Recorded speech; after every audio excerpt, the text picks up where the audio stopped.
Hey there, StarCraft fans. It's Falcon Paladin coming to you with yet another edition of Cheese Compilation. Today's going to be number 37 for the month of August, 2018. And with me is a very, very special co-caster. You know him and love him as Fatty. How's it going today? Hi, everyone. Hey, Falcon. How are you? Hey, doing very well. Thank you for asking. So those of you who don't know, Fatty is a StarCraft streamer in the Twitch universe. I'm not actually as active out there on Twitch as he is, I don't believe, so I figured I would make some friends just to kind of get things started. And Fatty is one of the first people that I actually started watching fairly religiously. He's a Protoss player, which as a Zerg main makes me kind of sad. He's really good with Psionic Storm, and that makes me cry Zerg tears every time. But he is a very entertaining, handsome fellow. I encourage you to check him out. There's a link in the description to his channel. Falcon. So here we are doing the cheese. Top left-hand corner, it's going to be the red Terran player, Shotzi. And in the bottom right-hand corner, the blue Protoss player, Anakiosis. You want to take a stab at that? And let's call her Anna. Anna. Oh, I like it. Anna is much easier to say than whatever that is. All right, so based on what we're seeing here, I see a double gas opening from a Terran player, which for me just sets off red flags. As a Protoss player, what does that do for you? It definitely signals some sort of like cyclone pressure. But what really gets me paranoid is this early wall off, and when they're really interested in my scouting probe, because that tells me they really don't want me to see something that they're doing. Oh, look at this SCV hiding off in the corner here. He's got something in mind. What's he going to build? It's a Ghost Academy. Oh, man. Okay, so this happens to you, Fatty. You're walled off. You can't get inside for a scout. You saw the double gas. What's your reaction back home? How do you prepare for this? With detection. Because whenever this happens, I'm either paranoid about really fast cyclones or really fast cloaked banshees. So I'm going to go with a robo, maybe an observer, maybe an immortal, and that should pretty much cover it. And if he's going to, if my Terran opponent is going to send some cloaked ghosts, I'll have an observer. The robo opening is kind of a catch-all. So that's what I would go with. Yeah, and it would work. The detection would work here against a ghost as well as it would against a cloaked banshee. Now, interestingly enough, no factory, which implies no nukes, at least not in this early stage of the game, but just a cloaked ghost rush. Do we even have a forge for the Protoss player? No. Robotics facility? No, absolutely not. He's got shield batteries up. He's prepared for some kind of a marine attack, it looks like, as that's what this particular setup would help against. Is throwing down the robo now at 3 minutes, but is that too late? I have to wonder. I mean, there's already a ghost on the field. Another ghost is coming out, and Cloak is it's almost done. So, hopefully this Protoss player is going to go with a fast observer and not an immortal first. Left corner, there's a command center coming up. What? Is this a planetary force rush / ghost / nuke rush? Because he is getting the factory now, which means he can start making them nukes as soon as this personal cloaking upgrade finishes. I mean, this is very, very concentrated pressure we're going to see here on the Protoss player. All right, so robotics facility's done. He does start making an immortal instead. Oh, he is not reading these warning signs very well at all. No, not at all. And still there's still no forge on the field, so no cannons.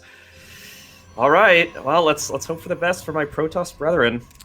Also, no follow-up detect or follow-up scout. He doesn't see there's not an expansion at all from Shotzi. So it's either he assumes there's an expansion, he doesn't know that it's there, or he knows it's a one-base play, but he's not fully preparing for that. He's preparing for one specific type of one base all in here. I guess that's what the Immortal's for. But these cloaked ghosts are just going to wreck him. There's a nuke on the way. There's a second nuke on the way with the second Ghost Academy.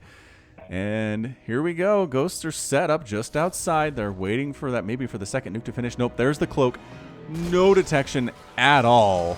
Is he making? He's not even making an observer right now. Just a straight up nuke at the front door. And the second ghost sneaking on into the main base. This is looking really, really bad for Anna. And the units aren't even going to move. Oh, and there they go. Ooh, the ghost takes a bit of a hit from that, knocking down its HP quite nicely. And here's the command center floating on in. Does he even have an engine? He does have an engineering bay. Is this a planetary fortress rush on top? It is. Planetary fortress rush on top of a double nuke rush. There's the observer from Anna, but there are no unit. Oh, looking in the wrong place at the wrong time. No, the probes! Oh my god. 29 workers killed. Holy moly. 20 kills on that ghost alone. 25 to 11 harvesters, and that's it. Anna's done. Has had quite enough of that game. The planetary fortress rush doesn't even come into play. Wow, that is one heck of an opener. I love that. So yeah, listen to Fatty Protoss players. If you see this happening, if you see this wall off, you see the double gas, get detection of some kind. Get a cannon up at your front. Get an observer first before those immortals. Maybe do a secondary scout to see if your opponent is expanding. And if they're not, you definitely have to prepare for something crazy. Look at this. Another command center is being built by Shotzi down here in this bottom side of the map. He was going to follow up the planetary fortress rush with a second planetary fortress rush. Which I think is the only reasonable course of action, right? Yeah, I mean, I guess if you ask the average person what to do after planetary fortress rushing and nuking a Protoss, their answer is going to be another planetary fortress rush. TF rush, that's the new meta. It is. Watch out for that on the ladder, you Protoss. All right, nice job by Shotzi. Very interesting cheese to start off cheese compilation number 37. Let's go ahead and head into game number 2 here. We'll be right back for that. And if you want to go ahead and introduce the second player after I'm done with the first one, that'd be okay with me if you want. Okay, are you going to do not EG Idra, and I'll do Master Key? Cool. All right, cool. Game 2. Oh, game 2 was played during that that anniversary, the eighth anniversary of StarCraft 2. Banners are up, fireworks are here. We are ready to rock. Here it's going to be not EG Idra versus a Master Key on Dreamcatcher. So 2 games on Dreamcatcher to start off, which was by accident, but I don't know, apparently a fairly cheesy map, a fairly short rush distance. So bottom right-hand corner, wearing the little spiky Zerg skin with the buzzsaws on their hands. I've never been a fan of this one. It is not EG Idra from the Pigpen. And in the top left corner, the blue Terran player, Master Key. Not Master Key. No. Master Key. Yes. I'm glad you got that right. A lesser caster would have missed that and just called it Master Key, which would have been so embarrassing. So embarrassing for you. I'm glad you nailed it. Thank you, thank you, thank you. And we already have the proxy. It is the proxy barracks coming up here from Master Key in a fairly standard cheesing location. If you're Zerg, scout this location. I mean, I really preach drone scouting to my viewers. I know a lot of people don't like to do it, but if it will save you from something like this, I don't know. I just feel like it's worth it on the ladder, not to lose to cheese because you didn't scout it. It's just a bad feeling for me. Yeah, absolutely. And definitely against a Terran player, seeing that there's no barracks in the base, as soon as you arrive, you know there's going to be a proxy somewhere. Yeah, and that's the problem with your Sloverlord scouting, is they'll get there eventually, but not before these barracks finish, and not before Marines or Reapers start showing up and killing your stuff. So we'll see how not EG Idra tries to hold this. It is Marine production on the way. The pool is not even 50% complete. Extractor now popping here, saturating that with drones. Yeah, so it won't even have the mineral count to really make as many lings as he needs here. That said, getting speed is fairly useful. And here comes the bunker out of range. Out of range. Oh, but he sees it. The drone comes in, comes back home, and scouts the bunker coming up. Now the red alert should be going off in not EG Idra's head. Unfortunately, he can't really do much about it until his spawning pool is done. Honestly, in this situation, I've pulled the boys. I pull the drones. I try to kill this SCV building the bunker as fast as I can, because if that bunker doesn't actually happen, this kind of shuts this down fairly easily. That said, not EG Idra is not doing that. He lets the bunker finish. It is in range of his natural base. He's going to have a much harder time dealing with this, throwing up spine crawlers at the top of his ramp to try to deal with marine aggression that might try to come into his main eventually here, but he's just giving up on his natural. And yeah, I firmly believe in the power of pulling the drones in that situation. Yes, you're losing some mining time, but that bunker doesn't go down, the SCV dies, and suddenly the Marines are a lot less scary. But I think not EG Idra is still going to be able to hold this. I mean, he does have those 2 spine crawlers on the high ground, and they are definitely going to be able to take out at least one of those bunkers. I don't know. If you put it right on the edge of that main base, will that reach? I am questioning the reach of that spine. I mean, here's the thing. Sure, you're going to be able to save your main base against any aggression, but it's one base to one base at this point, and the Terran is fine with that. SCV gets run away and doesn't get picked off. Nice micro there for Master Key. So, you know, I think now Master Key is in control. He's ready to go. Now, if the Marines move up this ramp and die, yeah, not EG Idra will be fine. Killing the Overlord, pulling back from the ramp. I like this. He recognizes he doesn't have to go up that ramp. He just has to make sure not EG Idra doesn't expand. Killing these larvae even, which seems a little unnecessary, but hey, as long as you're here. I guess the Marines are just going to take a little nap inside the bunker. Nothing more to do. Nothing more to see here. Nope. All right, so lair response from not EG Idra, going for a Roach Warren. This is absolutely going to be a Nidus. There's no other reason to go for the lair here. Well, I guess there's a couple other things he could do. But, yep, there it is. So Nidus done. As soon as that lair finishes, he's going to Nidus the main of Master Key, which is great because there's literally no defensive units back here. There's a factory, but it hasn't made anything yet. There's a starport, but it's not done yet. And there's an expansion going down. Now, this is where Master Key really does need to pay attention to what's going on in the game. There are very few things the Zerg player can do to win in this scenario, and Nidus is one. Sneaking out an expansion you're not paying attention to is another, and Master Key is not paying attention to either of those potential options. I think that speed hasn't even been started yet. Is that right? That is correct. Speed has not been started. Oh, Lings, you didn't need to give up on life. I guess he wanted to see if the bunkers had been salvaged and Master Key had gone home, because that would change his Nidus plans if there were a bunch of Marines there. But with the Marines at his front door, that is much less of a concern, and actually making some roaches here too. Here it is, just throwing up the Nidus in full view of Master Key and God and everybody else. Master Key's response is bringing a tank over, checking out his natural base, and then just being like, oh. Okay, tank, it's all up to you. Yeah. Run, siege tank. The Lings are chasing after the siege tank. Roach is going into the mineral line here. Is the tank gonna, look at these SCVs just walking through. The Marines attack! Save the tank! They do. They do end up saving the tank. The Roach gets taken out with help from the tank here. That was actually pretty good. Out of Master Key. The big problem is we do have some Queens back here doing stuff. A Liberator is setting up defense inside that mineral line. Queen's trying to tack on in. There's a creep tumor here, which is just beautiful. As a Zerg player, that makes my heart sing to see a creep tumor inside my opponent's base. And Master Key might kind of be able to hold this a little bit. These workers need to go back to work. That is a big problem that he's missing right now. More roaches on the way, though. Yeah, more roaches coming in. Ravager is much scarier than these roaches. If those Queens can take out that Liberator, I believe in you. Ah, it was getting repaired. It's getting repaired by these SCVs and trying to get shots off. Trying to micro this Liberator against all this is really, really difficult. There's still no natural base going down at all for not EG Idra. That Liberator goes down to a vial. And I don't know about this. Tank. Tank gets finished off, unfortunately, for Master Key, and that's it. He leaves the game, not a GG in sight. And not EG Idra with the reverse cheese. The cheese reversal makes it happen against his opponent, Master Key. A while, there was a gold base coming up in the top right corner. Yeah, it was done. Look at that. Master Keys did sneak a gold base, snug his natural base, but couldn't handle the handful of roaches. 3 roaches, a Ravager, and a couple Queens was too much. Only those bunkers were at home.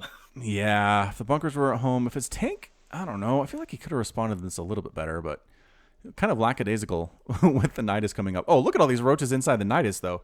Never mind. There were a lot more roaches in play that could have been in there. Just not EG Idra didn't bother with them. All right, that is your game 2. Got a Zerg win against a Terran here to kind of balance out the Terran win against Protoss. Let's see who's going to win game 3. Stick with us. It's going to be Fatty and Falcon. We'll be right back. All right, got another TVP for y'all with the Fatty and Falcon Hour. It's going to be a Jeremy versus Dead Soldier here on Redshift, the latter edition. Not Blue Shift. It is definitely Redshift. Bottom left-hand corner, the Red Protoss player. His name is Dead Soldier. Left corner, we have the blue Terran player, Jeremy. Jeremy with a G. What is that spinning logo? It looks very Zergy, but kind of Cthulhu-y at the same time. Can you see that? Yeah, I'm trying to make it out. It looks like maybe like a very old Ultralisk growing a beard. A gross Zerg beard with gross tentacles and whatnot. Herc. All right, so this is where we play the who's cheesing game, because I don't see anybody overtly cheesing at this stage. Again, we're a minute in, but usually you can tell. Somebody starts a proxy, or somebody's going for a double gas very early, or somebody's building a base inside someone else's base. But I don't know. At this point, the only thing suspicious is his SCV scout, which isn't even all that crazy. Nothing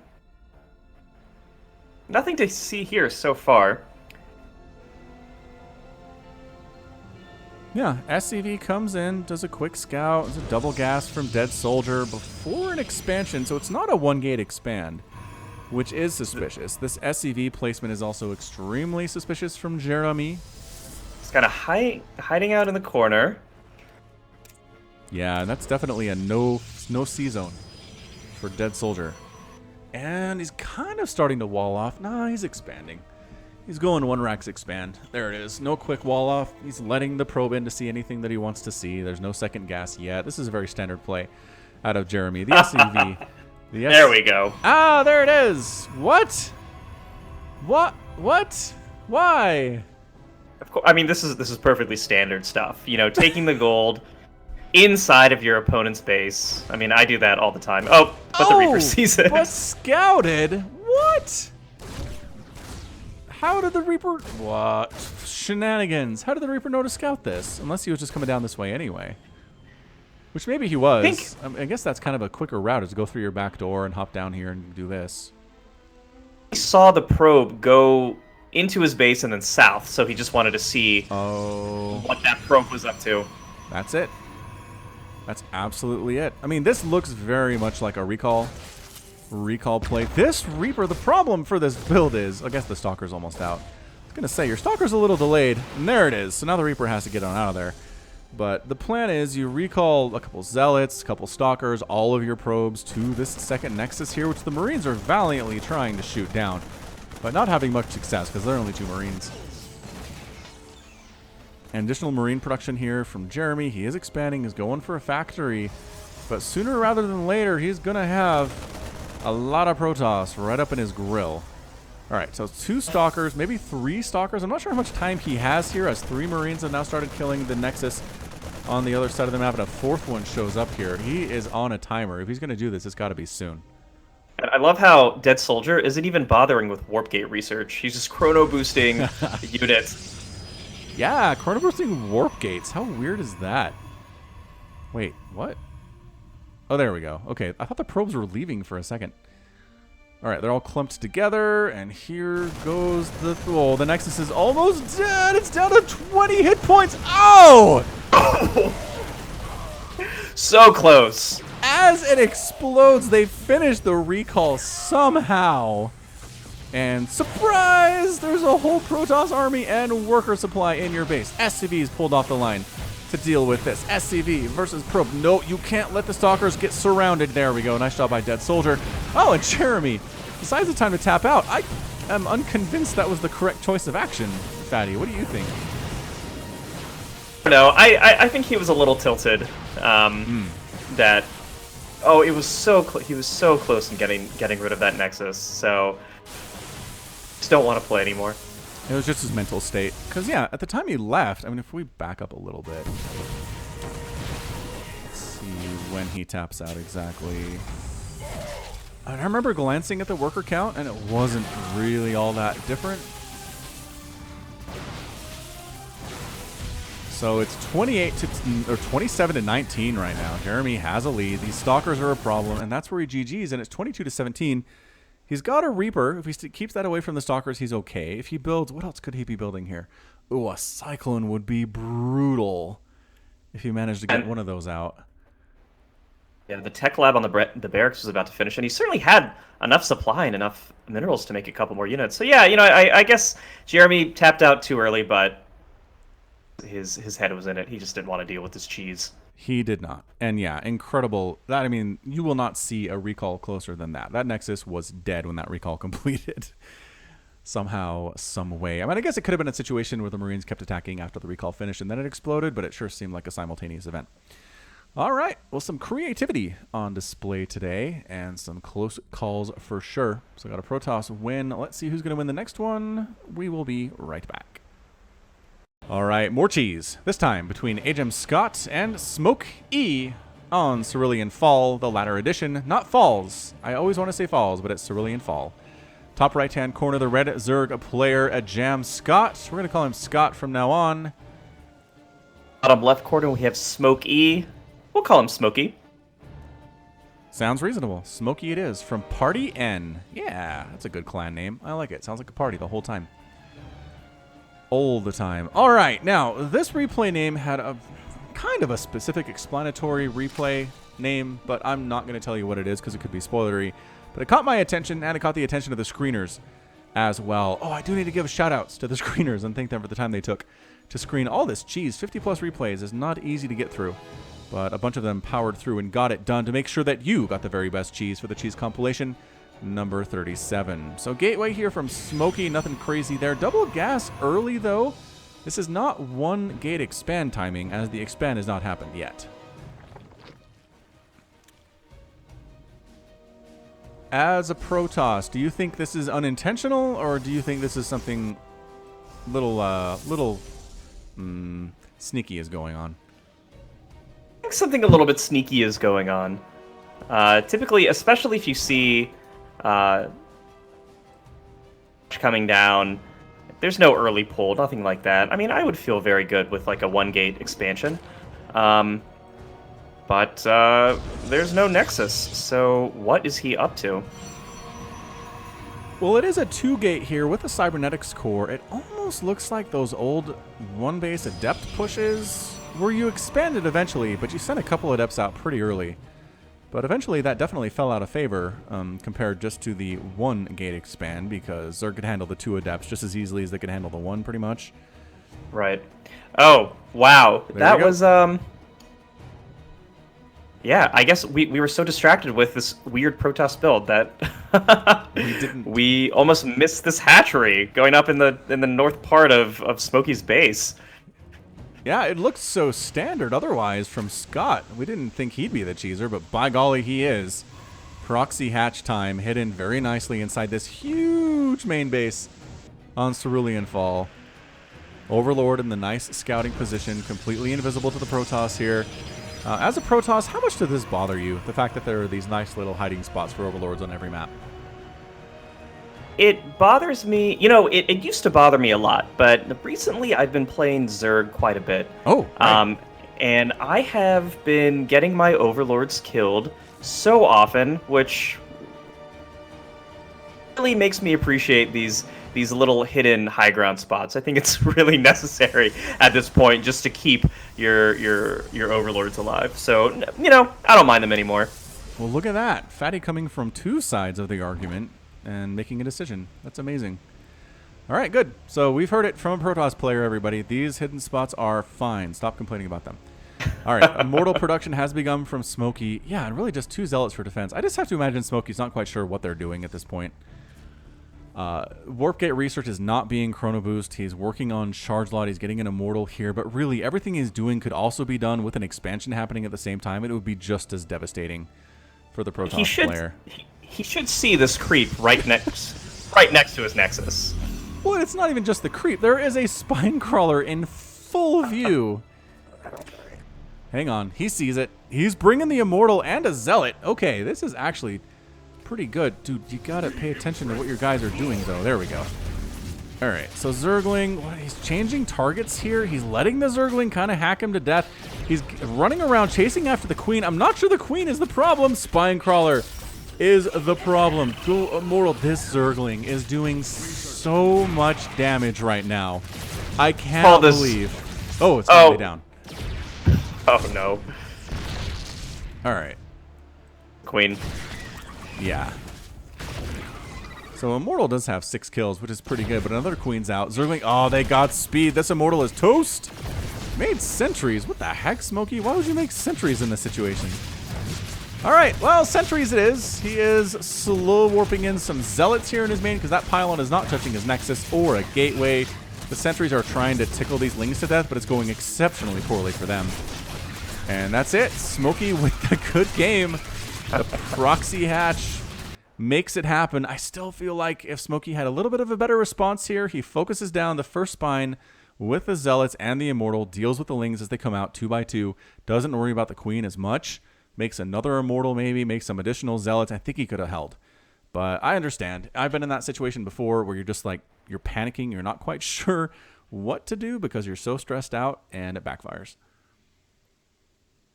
Agreed. And I think he also didn't really have a very set build order because this is definitely not something that a standard Protoss would do. Nope. So definitely not. Yeah, I think he just didn't know how to react to it, unfortunately. Yeah, it might have been he's new to the race or maybe new to this part of the ladder, but he will learn. He will learn to check for proxies. All right, good. More cheese coming at you. By the way, the name of that replay was base cheese. So thinking about it, it should have been fairly obvious. But anyway, we'll be right back. Okay, welcome back to more cheese from Cheese Compilation number 37. It's going to be between Alchemy and Skelly. On Dreamcatcher, the latter edition, more Dreamcatcher. Have you noticed any more cheese than normal on Dreamcatcher when you're laddering, Fatty? Yeah, I mean, it's such a small map, so yeah, for sure. Okay, there we go. Bottom right-hand corner, the red Protoss player, it's going to be Skelly, or possibly Skella, from Yazi.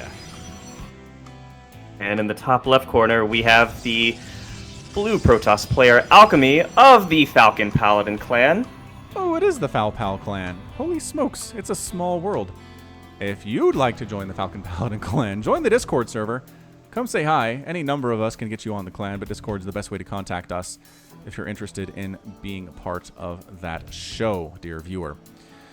All right, let's play it. Who's the cheeser? Scouting with the probe here is Alchemy. Did I slow the game down? Did the probes look like they're moving slow for a second to you? I think they're okay. I think they're okay now, but I think for a second there, they were moving in slow motion. I don't know what it was. I must have accidentally hit the slowdown button hotkey. All right. So Alchemy is trying to sneak a probe over here, but Skelly's like, no. How about, wait. No, dude, you had the right idea. Okay, there we go. He does see the probe over here, and now Alchemy's in trouble. What's he gonna... The Nexus is coming down. What? Are we doing the same thing here? It sure seems like we're doing the same thing that we saw previously out of Dead Soldier. And, alright, the difference being this is fully scouted from Scala. So, if you're a Protoss player and you see this happening to you, what is your response going to be? Obviously, to build my own Nexus inside of my opponent's base. That's going to be my retaliation. And to steal both of his gases, just for good measure. So, Skelly is actually floating enough money where he could build a Nexus inside Alchemy's base? Which would just be gorgeous. Do it. Do it, Skelly. Oh, there's a Zealot out already. Okay, but from Skelly's side, right? Do you let the Nexus finish? Are you interested in doing that? Are you worried about killing it, or do you just deal with the consequences once it's done? Scouted it like this, I would have killed it and forced the cancel. Do you pull probes? I mean, if the Nexus is too far gone and I know I'm not going to get it in time, then I'll keep mining and I'll make, I'll chrono boost some units out. But he scouted it, so I don't really see any reason why he wouldn't have pulled the probes. I mean, that's the question. Is it worth the lost mining time to lose the probes to kill this weird expansion inside your own base by your opponent? Is that going to put you behind even if you do kill the Nexus? I kind of worry about that. Yeah, typically they're already going to be wasting not only time but also resources on this, but... Well, 4 Zealots and a bunch of probes are here. Skelly is gamely trying to keep mining, which is not going very well for him at all. He got a forge. I think he was planning on getting some cannons down. It would be really useful if he had some at this point. He doesn't. Is this a complete wall? Yeah, I don't think the probes can get out. Oh no. I mean, not that they can do anything. He's got 195 minerals in the bank. Look at Alchemy trying to get out, though. He's like, no, we're trapped in here with our prey. Oh, check this action out. He is throwing up a Nexus inside his Alchemy space. Oh, he canceled it. I guess it didn't really matter in the end. Oh, dear. And that's our good game. Is that our first good game of the Cheese compilation today? We had, I think we had a couple more. Okay. I think it's been about half and half so far. All right. I mean, in the case of a Cheese compilation, it's understandable for the rage quit to happen. I get it. I don't really condone it, but I get it. Yeah. I mean, I don't know. Skella, maybe Chrono Boost additional Zealots instead of going for additional gateways. Get a cannon up as soon as that forge finishes. Play Ring Around the Rosie with your workers because this is all in. This is Alchemy. If you can survive this as Skelly, even if you lose a bunch of workers and you kill all of his stuff, you win the game. That's it. Alchemy didn't have anything back home. Do you remember the days of photon overcharge? I sure do. Where you could photon overcharge the Nexus itself and not just the pylons. Yep. That would pretty much shut this down. Or, I mean, it would have been a wonderful rush Nexus in somebody else's base and then photon overcharge that. Yeah. Bring the mothership along with everybody else and make it happen. That'd be great. All right, cool. More cheese coming at you from the Falcon and Fatty. We'll be right back. Welcome back to the cheese, everybody. It's going to be Gnome versus Squat here on 16-bit, the latter edition. Top right-hand corner, the red Zerg player. Very simply, Gnome. And in the bottom left-hand corner, we have the blue Protoss player, Squat. From Clan Lights. Lights with a Z. It's not normal lights with an S. That's boring. It's lights with a Z, so it's extreme. The hipster lights. All right. Who is the cheeser here today? Nobody is becoming an obvious candidate for this role. So I'm going to ask, have you seen any good movies lately, Fatty? Yes, I actually just saw Deadpool 2 yesterday. Oh, I love the Deadpool 2. It makes me so happy. Oh, yes, very much. I mean, I assume you saw Deadpool 1 already. I did see Deadpool 1. Deadpool 2, I really liked, and I've always really been a fan of Cable. Oh, yeah. Okay. So it was good to see Cable played by a really capable actor in Josh Brolin, who's been killing it recently. I mean, this is kind of the Josh Brolin year between him being Thanos and Cable in two huge superhero movies in 2018. Yes. And who can forget The Goonies? And from The Goonies, and from No Country for Old Men, and his IMDb resume is extensive. So yeah, Deadpool 2, highly recommended. If you are possibly easily offended by things and are squeamish, maybe not for you, but for everybody else, it's great. All right, so the probe's sneaking on in here. He does have a forge back home. He's going for a cybernetics core too. So this isn't a crazy all-in cannon type thing, but he definitely wants to try to kill this hatch. He's starting late though. I mean, this is going to get spotted. Right now it's not.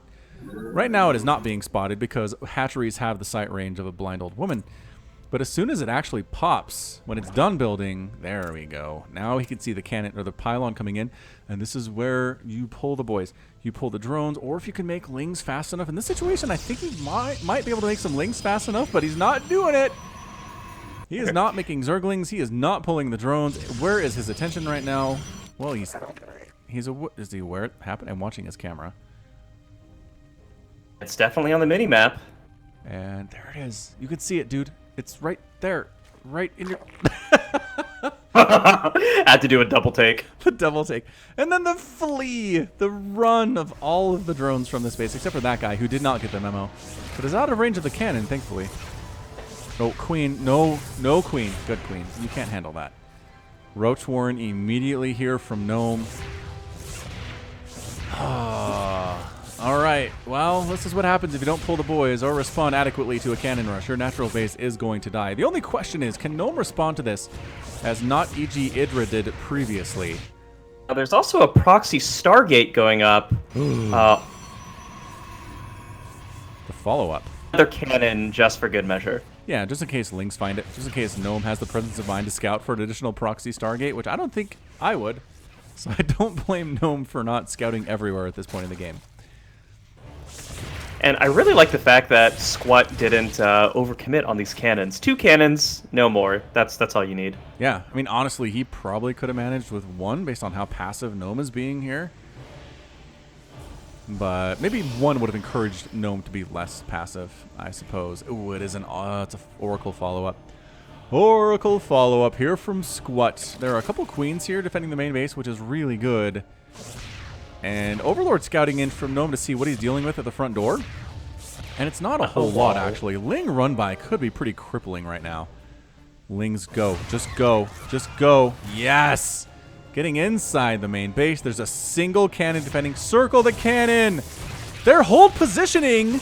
Very nicely done. The Lings will not attack workers that are on hold position. And as a result, their pathing is messed up. This cannon doing only 1 Zergling at a time is attacking this cannon. Aw, what a pro move there out of Squat. That was amazing. Now the question is, does he have enough probes to clean this up? And he does. He does. That should have gone so much poorly for him. So much poorly? So much more poorly for him. I speak English. I English good. Now, trekking across the map. Yeah, I got some Lings, got some Roaches here. The wall's still not complete. Squat really needs to wall off with this cannon, but... I mean, another cannon's coming up inside the main base. We got the Roaches, we got the Lings. It's basically a 1-base all-in at this point for Gnome. And he's waiting for double Oracle back up north here is Squat, which is... Man, alright, it is confident. Okay, so this front is going to die. We're going to lose a Forge, a Cannon, and a Pylon and a Gateway, which is a pretty decent pickup here for Gnome. But the problem is, well, he is expanding behind this too. Oh, the Oracles are coming back home for base defense. So this is turning a little bit interesting here. I thought the Oracles might just go in and try to wipe out this mineral line, but they're going to come back and defend against this, which is probably the right move, as I'm not sure that there's enough back home to defend against this. If it was just the Lings, yeah, I'd be fine, but the Roaches are a bigger problem. That said, the Lings are all gone, and now the Oracles are here, and this aggression from the Zerg will be cleaned up. Let's call these Oracles Thelma and Louise. All right, sounds good. Thelma and Louise, partners in crime, partners in murdering Roaches. 4 Roaches back, and a Void Ray on the way. All right, here we go. That is serious business. A Zealot slow warping it here in this natural base of Gnome. Roaches trying to do stuff in the middle of the map here, but Thelma and Louise are not allowing it, so far as their energy permits them to not allow it. The question is, can 2 queens... Oh, there's 2 spores here. Man, he really responded well to those oracles being shown on the bottom half of the map here.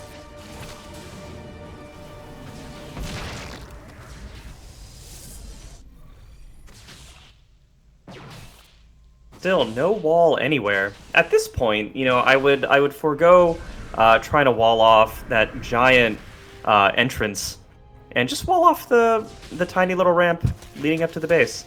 Yeah, I have to agree with that.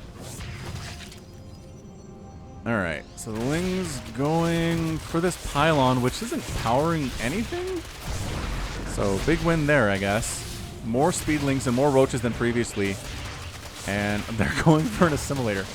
Alright, meanwhile, Void Ray here. Void Ray does not do bonus damage versus queens. Zealot trying to hack away at this queen. One's going to die, but the Void Ray is also toast. Roaches pop out. Do not help the queen in her moment of distress. And Cannon with 13 kills helps clean up the aggression inside the main base. More attacking stuff here at what is kind of trying to pass for a natural base for Squat here, but that is not going to happen for him. Is this Zealot? Wow, Zealot gets surrounded and killed by drones inside the main, which is a little bit hilarious. And these Oracles, 5 kills and 4 kills each. I feel like it should be more, but I guess Roach kills count for double in this situation.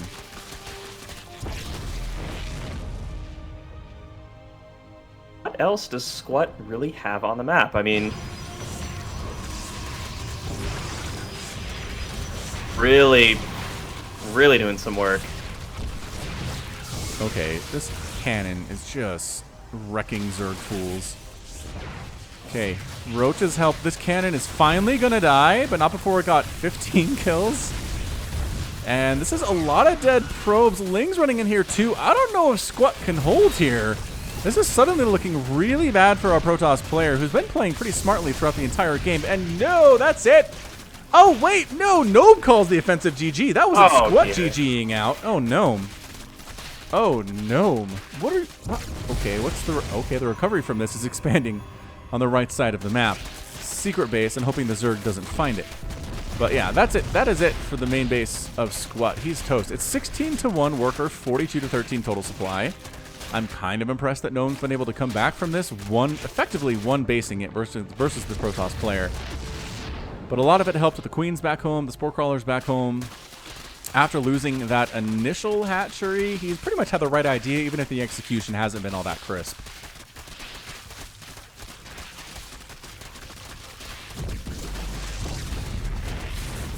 Well, place your bets now. Is this going to be a 25-minute macro game, or is Squat going to GG at some point? Oh, hold on. Brand new Void Ray and Zealot in the main base of Gnome. No Queens here. He's got to reposition that Spore Crawler is what he has to do. Oh, but Prismatic Alignment, pretty good, turns out. Spore goes down, Queen pops out, and Oracle's, just managing to get that Pulsar Beam up in time to try to pick off that Queen. Void Ray getting some serious damage done on that hatchery. And yeah, if anything's going to work here for Squat, it's going to be from the Sky Toss. And are there any roaches? Let's see, there are 2 roaches. So we could get some Ravagers.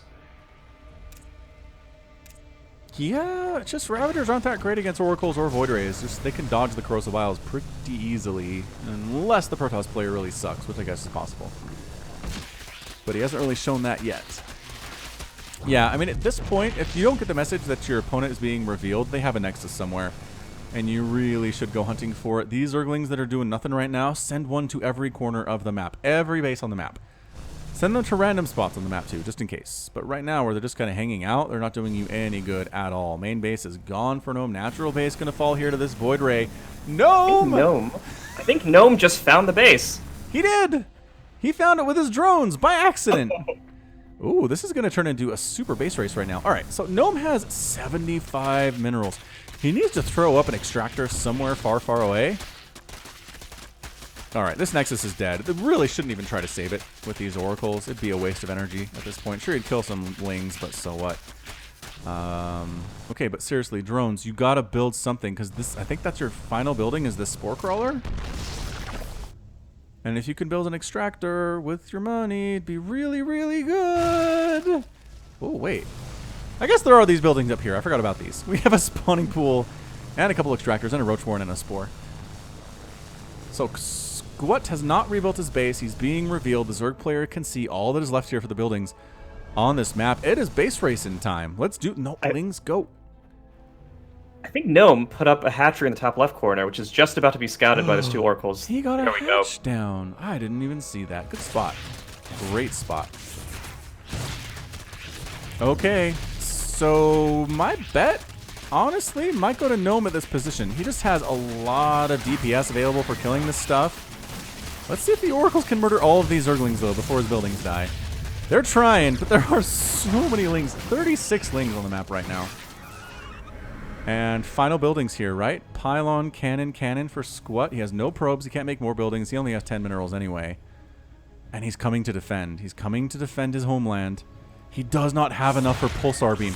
It's going to come down to these Lings versus these cannons and this Void Ray. Where did the roaches go? I swear there were some roaches. There they are.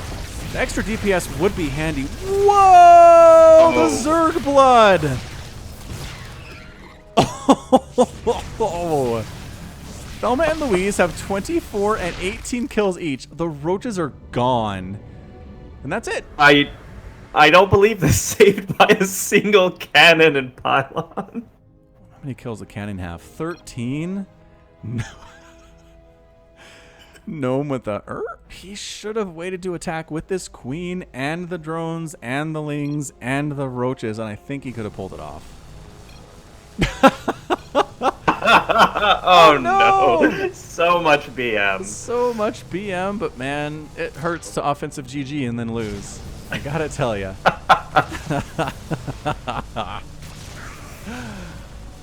Oh, no. All right, well, I mean, he could try to walk the queen all the way to the other side of the map. True. Could make an attempt there. Man, what Squat has is what he has. That's 2 oracles and a void ray, and that's it. Can't Thelma and Louise, man, heroes of the game. 18 and 24 kills on them. Drones running away. All right, you gonna draw this out, Gnome? We're gonna speed this game up a little bit. I think those 2 extractors are still alive. Oh, they at are. Gnome's original base. Yeah, we're definitely speeding this up then. All right, so that's done. Void ray hunting, oracles hunting. Oh, Squat is loving this. Gnome used the correct "your" in his insult, though. That was nice.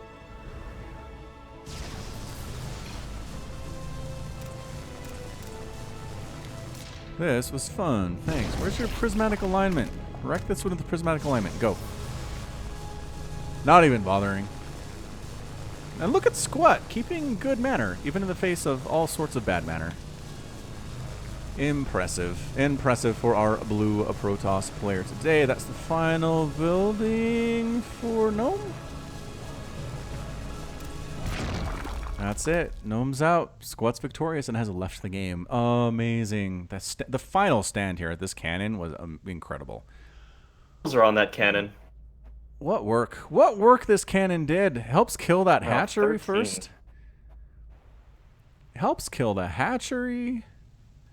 I mean, is here for the final stand. Kills him a ton of Zerglings. Beautiful. Beautiful play from the cannon. And Thelma and Louise, nice job. Nice job by them. All right, so a bit of a longer game, but it qualifies. It qualifies as cheese. I do get questions about that from time to time. People are like, well, what if it's not 7? What if it's longer than 7 minutes? If it's amazing, my screeners will choose it anyway. So we did. So we did. And speaking of screeners, special thanks to Ryan, Jim, Eric, Stefan, Jonathan, and Christian for going through the replays this month. Your effort is much appreciated, and the viewers appreciate it too. Okay, more cheese coming your way. Got a couple more to go for your Wednesday, and we'll be right back. Hey, it's more fireworks and more cheese. Top left-hand corner of Catalyst. It's going to be the red Protoss player from the 8th anniversary of StarCraft 2. It is Savia. Or Savia? What do you think, Fatty? Savia. Savia it is. And Falcon left me with the easy name, the blue Terran player.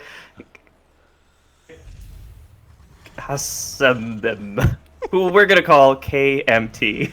That is the biggest collection of consonants I've ever seen. There's one vowel in that whole thing. Incredible. All right, so another PVT here. Gateway opening.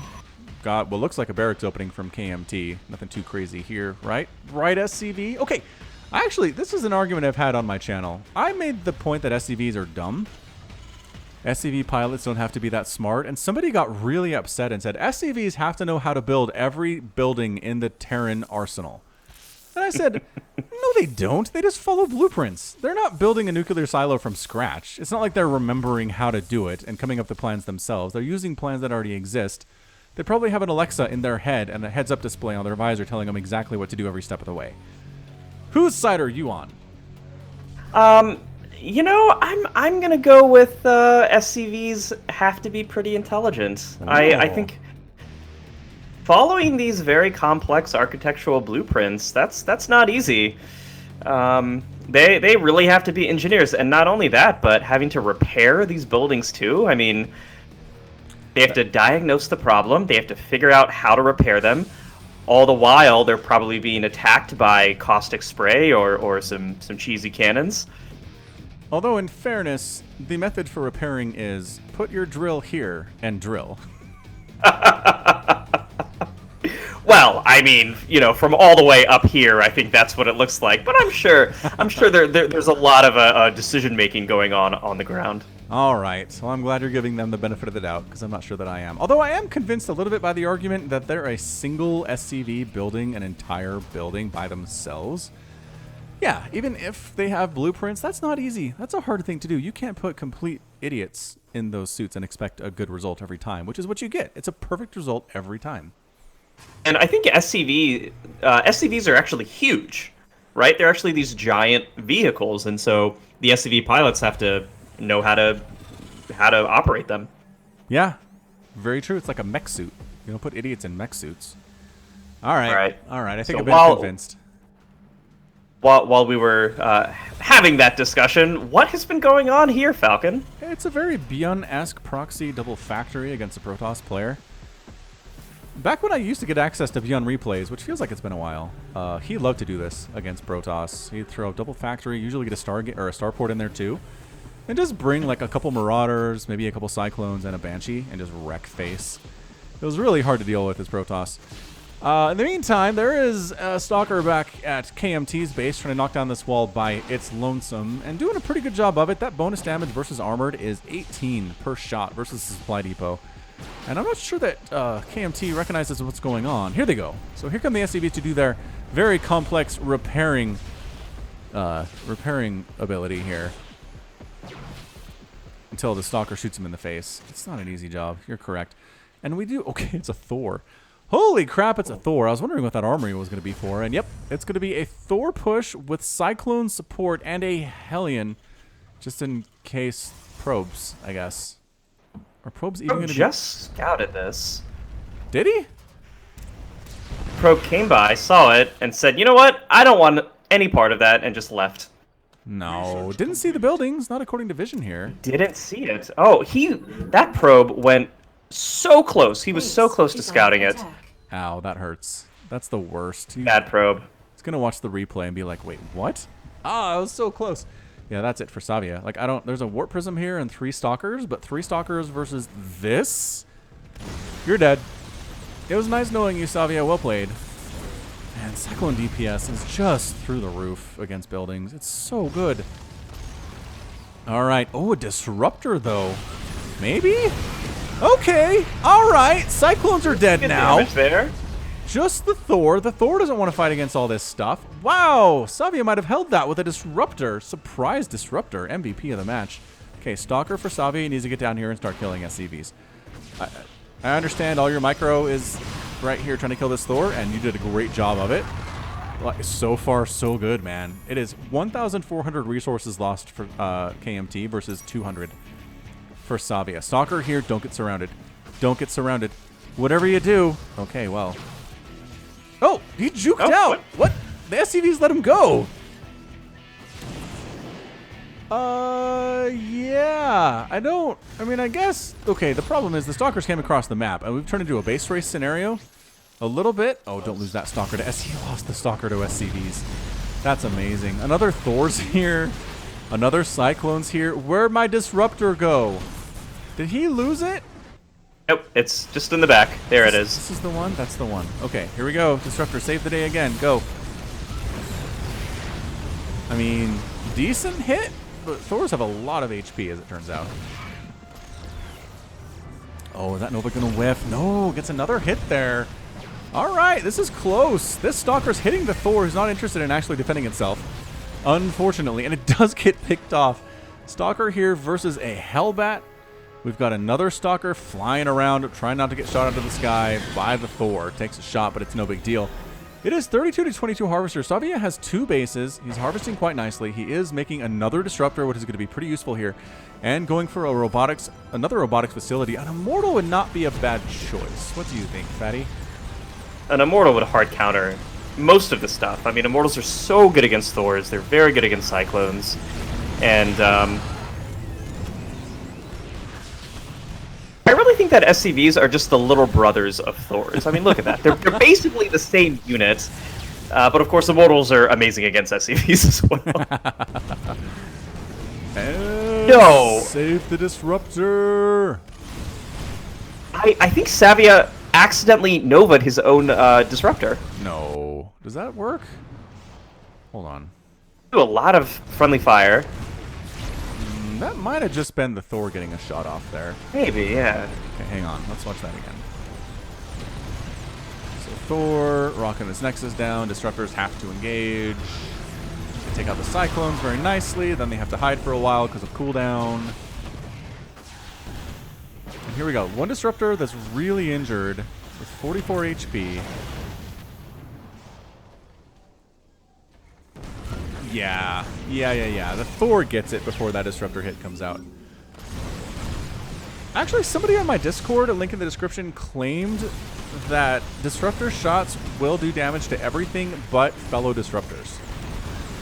And I don't know if that's true. Interesting. I'll test that theory out. Alright, sounds good. Meanwhile, KMT takes down the natural base of Savia. Has a pretty scary force here. Purification Nova. Ooh, decides to go after the Hellbat, which I'm not sure was the threat here. Cyclone's still alive. Thor's still alive with 6 kills. He is a corporal. Additional Hellbats coming in just because why not? I guess in case Zealots show up, which is exactly what we're seeing here. Warp Prism was doing pretty well, but... Oh, actually, it does get picked out of the sky by the Thor. There was an option there for that to happen. It's trying to make a Colossus. I don't know if the Colossus is the right idea, Savia. Well, there it is. Now here come the probes with the surround. Actually, Colossus doing better than kind of expected it to do.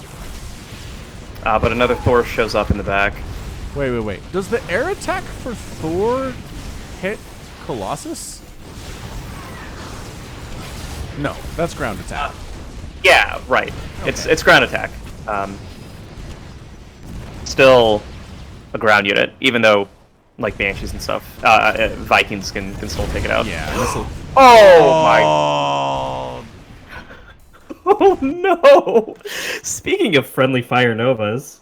Speaking of friendly fire, that was brutal. That poor Disruptor. I mean, it's gonna die, but if it lived, it would have to live with the guilt of killing a whole ton of probes.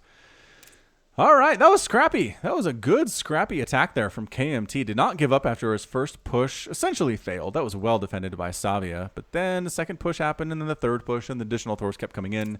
He did lose 3 Thors in this game, 6 Cyclones and 8 Hellbats, but ended up making it work anyway against the Disruptors. And this weird ball, what is that? Is that a Purification Nova just being shot? Let's see. So, kills its own probes. Moment of silence. Oh, jeez. Flying everywhere. Oh! That's the Thor I guess it's attack the... exploding on the Disruptor.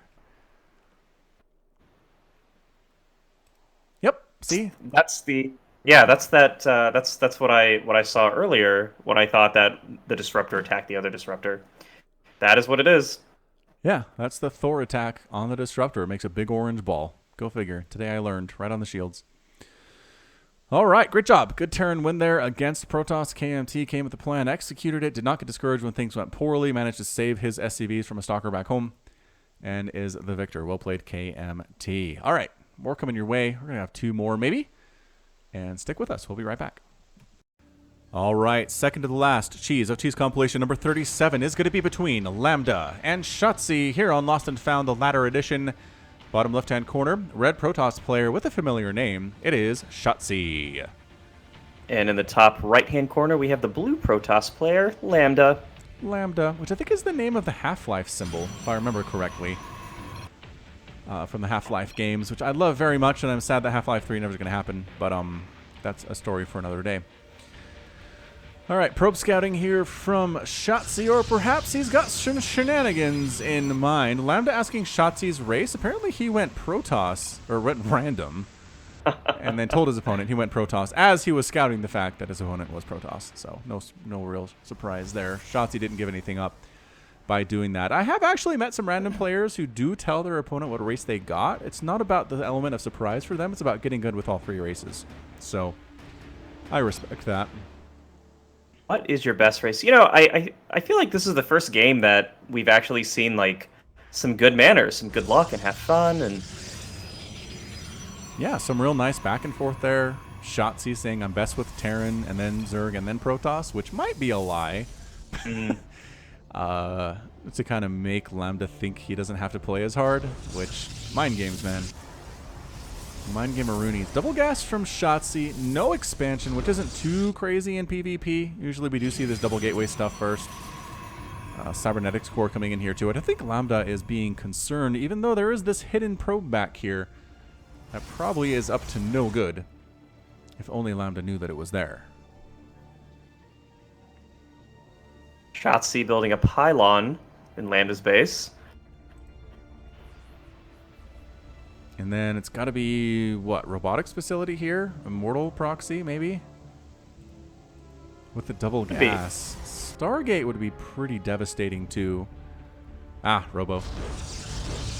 Oh, double Robo. And hiding behind his buildings, too. I'm not sure what that does for him, actually. You should probably get out of there, Shotzi. But you have to cancel a Robo to do it, so never mind. You're just stuck there forever. That may have been a mistake, but Yeah. we could see some War Prism harass. So you know, shuttle that probe out, and then juggle some Immortals, maybe. Maybe. But check this out on the left side. Lambda's doing the same thing. Proxy robotics facility down this left side is just a little bit slower compared to what Shotzi's rolling with. That's amazing. That's amazing. You're playing against someone who tells you their worst race is Protoss, and you're like, you know what I'm going to do? Proxy Robo. But yeah, Shotzi's way ahead. He's way ahead of the game here. There are Robo facilities not even done. Not even halfway done yet, and it's double Immortal pressure here. And Lambda has nothing back home. He dead. This red Protoss player is dead. He just doesn't know it yet. Red Protoss player? Blue Protoss player is dead. I'm colorblind sometimes. I have no excuse. Immortals are just about to finish, and here they come.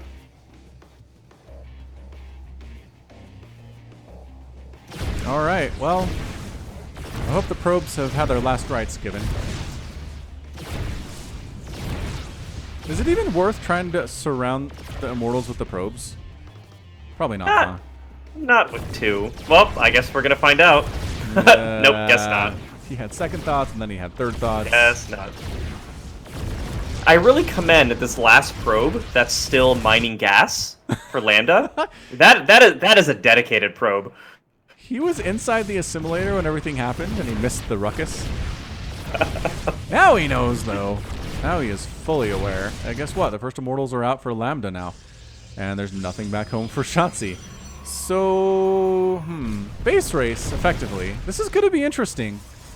That Artosis Pylon. Get the Artosis Pylon. I know the probes are important, but the Artosis Pylon would be really good too here. All right, so here we go. He's going for the surround. The micro is too good. No, is it too good? And bringing his own probes to fight. Oh, I like this very, very much. Are we going to trade bases? This could be a situation where we just trade bases entirely here. Shotzi's making more Immortals, though. If you just look at sheer Immortal to Immortal count, it's going to be 6 versus 2 very, very soon. Also, I like that the probes are leading these Immortals on a merry, merry chase. Everything back home for Shotzi is actually fairly safe for the time being. Well, that Question said, is, are these probes going to take out this Nexus? given enough time, they will zap it right down to 0. Absolutely. I just don't know if they have enough time.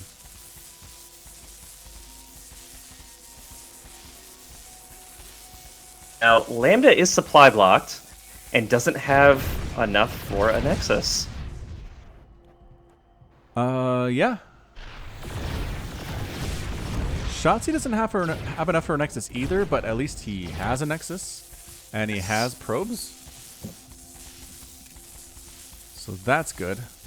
These Immortals found the robotics facilities. I think this is just going to be it. Shotzi's going to pull this thing off. I guess we missed an Immortal engagement. No, we didn't. Lambda's Immortals are here. Okay, so they're alive, and they're killing stuff. They just... This poor probe. Don't notice me, just in this corner. And I think this pylon... Is this pylon for Lambda the last building? Apparently not. Oh, we threw up a pylon inside Shotzi's base. And he's hiding it. But not for long. Because it's being revealed. Because he doesn't have a Nexus, is the problem. Yeah, I mean, this is a base race, but it's not exactly a suspenseful base race. That's sad. Check out these probes. Remember how we asked if they could make it happen? Happen. Zap faster, probes. They're zapping. They're zapping real, real hard. SCVs are smart. Are probes dumb? Probes They're are just robots, machines, right? Yeah, they're just simple robots. Simple robots. It's really hard to ascertain intelligence on a simple robot. And really, they can't repair, and they don't build things. They just warp stuff in from Ire or Shakuris or wherever, right? Right. So they're built with warp and technology, which they engage, and then that's it. That's all they ever have to do other than gather resources. Which just consists of zapping. Yeah, a lot of zapping. Whatever they do inside Vespene geysers, too. We don't know because we can't see in there. It is a mystery. What goes on inside those Vespene geysers? I'm sure there's some fan fiction written about that, actually. We looked it up. All right, one final game coming at you from the Falcon Paladin and Fatty Cheese compilation. It is number 37. Stick with us. Don't go anywhere. We are almost done for your Wednesday. Welcome to the final game of Cheese compilation number 37. It's going to be Zealots versus Fat Man here on Catalyst, the latter edition. Top left-hand corner, the red Terran player. It is Zealots with capital Z's. And in the bottom right-hand corner, the red Protoss Fat Man, a.k.a. Fatty. From the Falpal clan. All right, so I figured to wrap things up here, we'd actually cast one of Fatty's own games that he submitted to me sometime in July, early August, somewhere around there. Bottom line, he doesn't remember this game specifically, so this should be a fun experience of exploration and discovery for both of us. I have no recollection of this game whatsoever. Apparently it was good enough to send into the Cheese compilation, so I have high hopes for this one. High hopes indeed. Now, the question is, are you the cheeser? Are you a cheesy Protoss when you play Protoss, Fatty? Yes. Okay. I was going to say, it's really fun to watch you on stream, like, deny cheesing as you're throwing down cheese. It's very I hate cheese. I can't stand cheese. Unless it's my cheese, then I love it. Then it's delicious. Yeah, it's kind of like farts. All right, so look at what is Zlots doing. Zlots is throwing up a second command center here before barracks inside his main base. And there it is. You're going to punish this. Fatty is going to punish your greed, Zlots. Am I right? Am I right about your thinking there? I hope so. I think as I don't see a wall, so I should just be able to walk in. Ah, that is interesting. Of all the buildings being built right now, there's 4 of them. None of them are being built on this ramp at all, which is very odd. Well, I guess when it was a refinery. Couldn't quite build it on the ramp, but you know what I mean. So barracks, throwing up, double gateway here. So you're just going to go stalker pressure? Seems like a pretty good choice.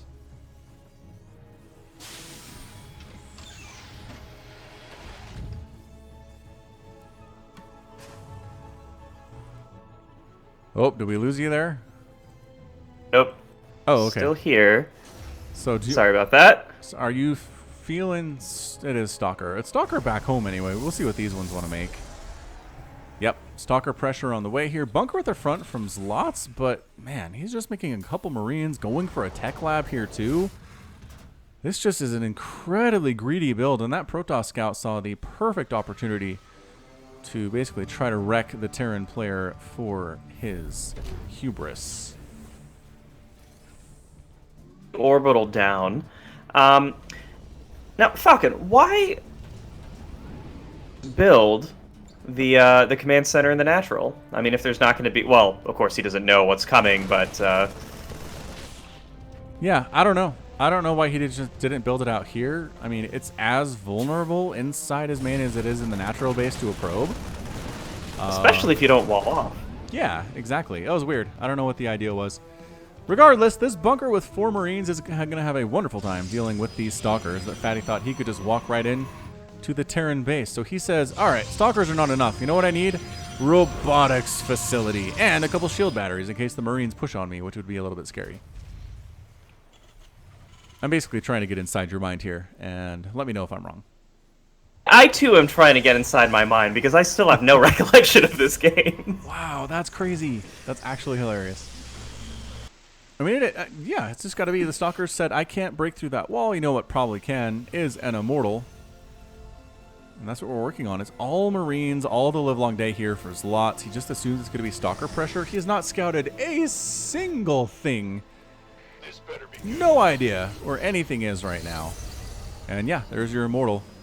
out of the Fatty, getting an Adept, a couple Adepts too to deal with the Marines. I like this plan. It's a good plan against what we're seeing here from the Terran player. A lot of Marines, even getting a reactor on that one. We're getting a factory with a reactor. Adepts shading right on into this mineral line, and he finishes the transfer. Wow, gutsy play there. All right, those Adepts definitely going to get cleaned up. Yeah, Stalkers tried to push the front there, but nah, got shoved away by this bunker again. But guess what's here? A little snub-nosed Immortal. How little snub-nosed he is. So small.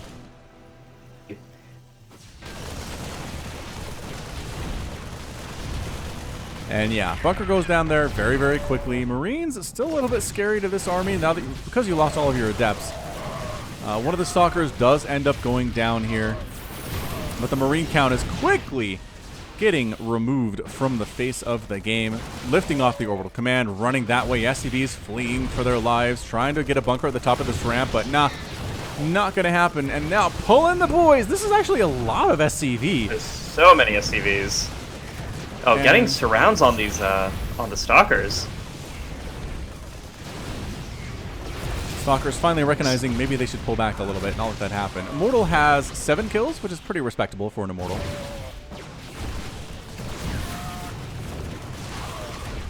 Now these Stalkers feel comfortable enough to come into the base. Yep. Look at this starport. Hey, attack me instead. Marauder Just pops. wondered. I mean, Marauder's the right answer, but one is not enough. I just wondered, why doesn't Terran just drop the buildings on enemies? Yeah, I've actually wondered this before. What if buildings that fall and they hit anything, they do damage? That'd be amazing. You'd have people build command centers outside their opponent's base just to float them over to the mineral line and drop it on top. That'd be amazing. Couple more Adepts shading on in. Look at them. They're like, we're not going to help with the battle. We're just here to kill SCVs. Oh, just kidding. They need us? All right. Flank attack with Adepts. Go! The attack came from behind. They never saw it. And that's going to be it. I mean, it's 61 to 13 supply, 31 to 6 harvesters. This Cyclone is gamely going to try to win this thing by himself with a couple Marines. Showing up to Orbital Command, trying to maybe obscure the vision here. Nah, he's floating somewhere else. And that's it. A good game from Zlots. He's a good sport. Good sport here. And Fatty is victorious in 6 minutes and 56 seconds. Yeah, I'd say pretty excellent plan that you executed there.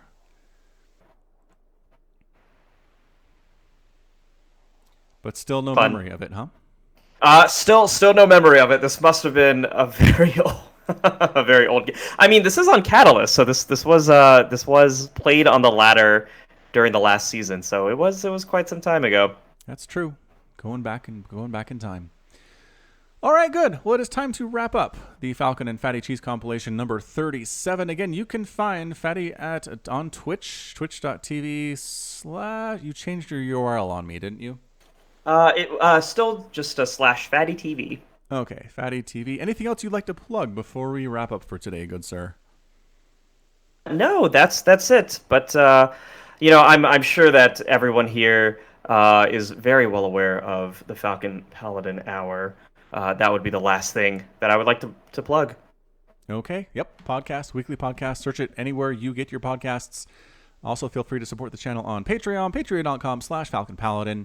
And that's going to be it from us. So thanks for joining us for yet another edition of The Cheese. It's your August edition. We're coming back with more for September. If you'd like to get your game cast in the Cheese compilation, send it to me at falconpaladin@gmail.com with the subject of cheese. My screeners will take a look. They have requested, please stop sending in worker rushes. So if you have worker rushes, just don't bother. Unless it's somehow incredible in a way we've never seen before. But I don't see how that happens. And yeah, that's about it. So until next time, as always, thank you so much for watching, and you take care of yourself.